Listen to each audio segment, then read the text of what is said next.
ഇന്ന് P K kitchen ഒരുക്കിയിരിക്കുന്നത് ഒരു 4 മണി പലഹാരമാണ്. ഇത് നേന്ത്രപ്പഴവും മൈദയും മുട്ടയും കൊണ്ടുണ്ടാക്കുന്ന ഒരു 4 മണി പലഹാരമാണ് ഒരുക്കിയിരിക്കുന്നത്. അത് എങ്ങനെ ഉണ്ടാക്കാമെന്ന് നമുക്ക് നോക്കാം. ആദ്യം തന്നെ മുട്ട ഒരു ബൗളിലേക്ക് പൊട്ടിച്ചൊഴിക്കാം.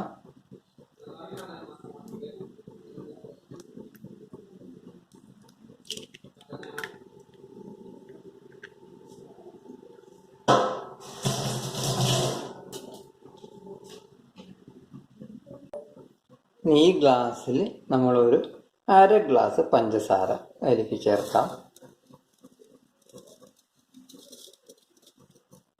ഇനി ഈ ഗ്ലാസ്സിൽ 1 ഗ്ലാസ് പാല്,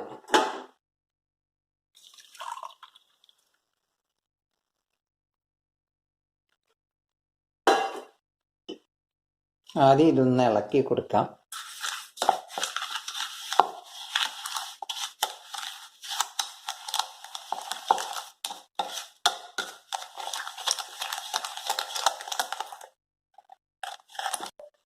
ഇനി അതിലേക്ക് 1 ഗ്ലാസ് പാല്, ഇത് നന്നായിട്ട് ഇളക്കണം.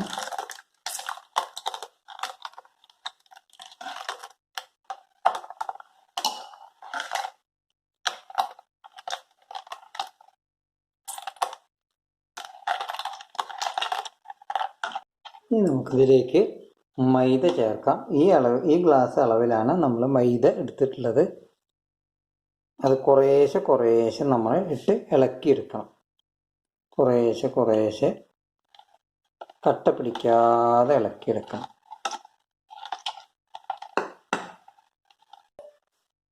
എല്ലാം കട്ടയൊക്കെ നന്നായിട്ട് ഉടഞ്ഞിട്ടുണ്ട്. ഇനി നമുക്കിതിലേക്ക് ഒരു നുള്ള് ബേക്കിംഗ് സോഡ, അപ്പസോഡ നമുക്കതിലേക്ക് ചേർക്കാം.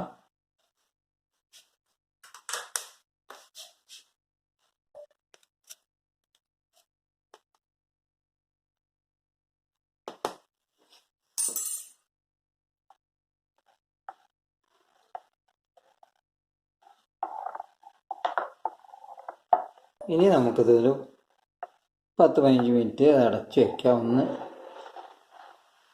ശരിയായി വരട്ടെ. ഇനി നമ്മുടെ നേന്ത്രപ്പഴം ചെറു കഷ്ണങ്ങളാക്കി നുറുക്കിയെടുക്കാം. അങ്ങനെ ഈ സൈസിൽ നമ്മൾ നുറുക്കിയെടുക്കാം.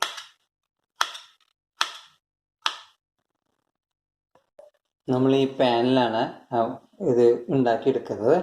അപ്പോൾ പാനിൽ നമ്മൾ ആദ്യം സ്വല്പം പഞ്ചസാര, എല്ലാ ഭാഗത്തും വരത്തൊക്കെ ഒരിച്ചിട്ട് പഞ്ചസാര ഇടുക.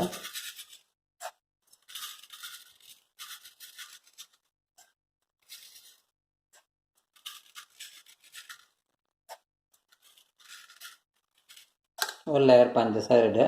ഇനി നമ്മൾ നുറുക്കിയ നേന്ത്രപ്പഴം അതിൽ വെക്കുക.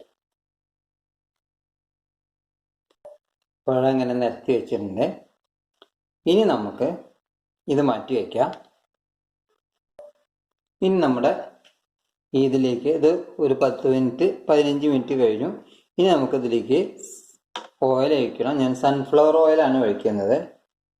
അതൊരു നമ്മളെ ഈ ഗ്ലാസ് തന്നെയാണ്. ഈ ഗ്ലാസ്സിൽ ഒരു കാ ഗ്ലാസ് ഓയിൽ നമുക്ക് കാണാൻ പറ്റും. ഓയിലിൻ്റെ അളവ് കാണാൻ പറ്റും. ആ ഗ്ലാസ് ഓയിൽ അതിലേക്ക് ഒഴിച്ച്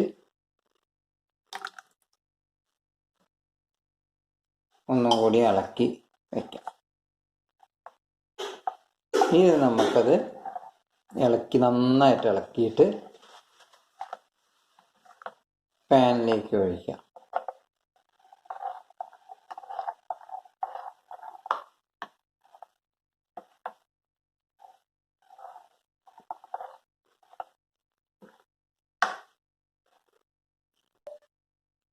നമുക്കിത് പാനിലേക്ക് ഒഴിക്കാം.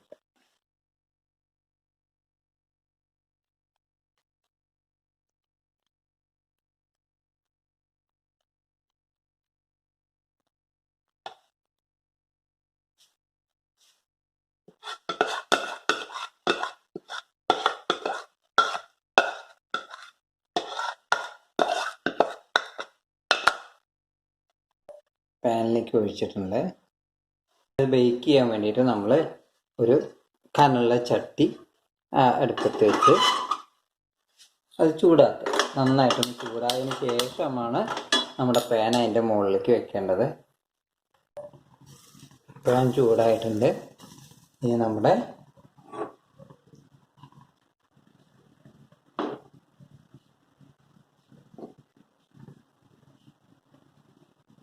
പാൻ അടുപ്പത്തേക്ക് വയ്ക്കാം. ഇനി ചെറു ചൂടിലാണ്, ചൂട് കുറയ്ക്കണം. ചെറു തീയിലാണ് നമ്മളത് ബേക്ക് ചെയ്തെടുക്കേണ്ടത്. അടച്ച് വയ്ക്കാം. ഒരു 20 മിനിറ്റെങ്കിലും ബേക്ക് ചെയ്യേണ്ടി വരും. നമ്മളത് തുറന്നിട്ട് അത് പിന്നെ ഒരു ഇതും കൊണ്ട് പിന്നെ പപ്പടം ഉണ്ടാക്കുന്ന പപ്പടക്കോലും കൊണ്ട് ഒന്ന് കുത്തി നോക്കിയാൽ അറിയാം അത് വെന്തിട്ടുണ്ട്. ഒരു 20 മിനിറ്റ് കഴിഞ്ഞിട്ട് നമുക്കൊന്ന് തുറന്നാക്കാം. ചെറു തീയിൽ ചെയ്യണം, അല്ലെങ്കിൽ എന്താണ്ടാവുക വെച്ചാൽ പഞ്ചസാര, അടിയിലിട്ട പഞ്ചസാര പിന്നെ കരിഞ്ഞു പോകുള്ളൂ. അത് കരിയാതിരിക്കാൻ വേണ്ടിയിട്ടാണ് നമ്മളത് ചെയ്യുന്നത്. ഇനി ഇത് വെന്തോന്ന് നോക്കാം. അത് നമുക്ക് പിന്നെ നേരത്തെ കുട്ടി നമുക്കത് ഇങ്ങനെ ഒന്ന് പപ്പടക്കോലും കൊണ്ടോ ഒന്ന് കുത്തി നോക്കി അറിയാം. വെന്തിട്ടുണ്ട്. കയ്യുമ്പലേ തൊട്ട് കഴിഞ്ഞ് ഒട്ടുണ്ടെങ്കിൽ ചെറുതായിട്ട് ഒട്ടുണ്ട്. അപ്പോൾ ഒരു 5 മിനിറ്റും കൂടി ഇരിക്കട്ടെ. അപ്പോൾ നമ്മുടെ ഫ്ലെയിം ഓരോ സ്റ്റവിൻ്റെ ഇതിനേമാതിരി ഇരിക്കുക, ഫ്ലെയിമിൻ്റെ ഇതുമാതിരി ഇരിക്കുക. അതുകൊണ്ട് ഒന്നും കൂടി വേവേണ്ട, കാരണം ഇവിടെയൊക്കെ ഒന്ന് വേവ് കമ്മിയാണ്. ഒന്നും കൂടി വേവട്ടെ.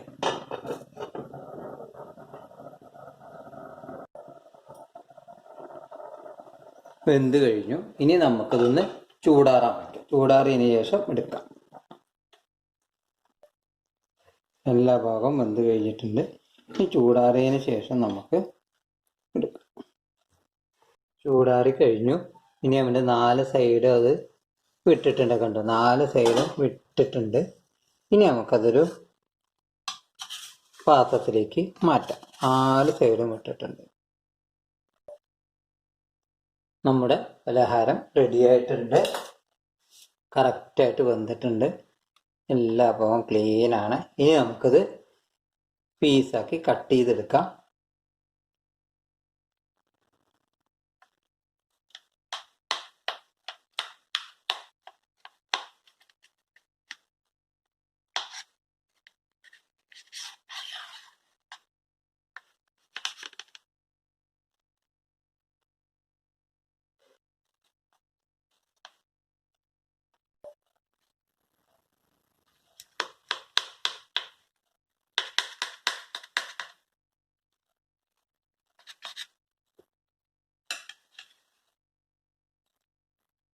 നല്ലൊരു സ്നാക്സാണിത്. നിങ്ങൾ വീട്ടിലുണ്ടാക്കി നോക്കണം. ഈ പീസ് ഏതളവിൽ വേണമെങ്കിൽ കട്ട് ചെയ്തെടുക്കാം. തീ വളരെ ശ്രദ്ധിച്ച് ചെയ്തിട്ടില്ലെങ്കിൽ അടിഭാഗം കരിയുള്ളൂ. ചൂടിൻ്റെ വ്യത്യാസം കൊണ്ട് ചെറുതായിട്ടൊരു കറുപ്പ് കളർ വന്നിട്ടുണ്ട്. ഇത് നമുക്കിനി എല്ലാ പീസാക്കി കട്ട് ചെയ്ത് വയ്ക്കാം. നമ്മുടെ 4 മണി പലഹാരം റെഡി ആയിട്ടുണ്ട്. ഇതെല്ലാവരും ഉണ്ടാക്കി നോക്കണം. വളരെ ടേസ്റ്റി ആയിട്ടുള്ളൊരു ഇതാണ്, സ്നാക്സാണ്. പഴമൊക്കെ ഇങ്ങനെ ഫ്രണ്ടിൽ ഇങ്ങനെ കിടക്കുന്നുണ്ട്. നല്ല സോഫ്റ്റും ഉണ്ട്. പഴം ഇതിൻ്റെ ഉള്ളിലാണ് കാണുന്നത്. നല്ല സോഫ്റ്റുള്ള നല്ല സ്വാദിഷ്ടമായ ഒരു പലഹാരമാണത്. എല്ലാവരും അതൊന്ന് വീട്ടിലുണ്ടാക്കി നോക്കണം. ലൈക്ക് ചെയ്യണം, സബ്സ്ക്രൈബ് ചെയ്യണം. വീണ്ടും പുതിയ ഒരു ഐറ്റമായി വരുന്നവരെ നന്ദി.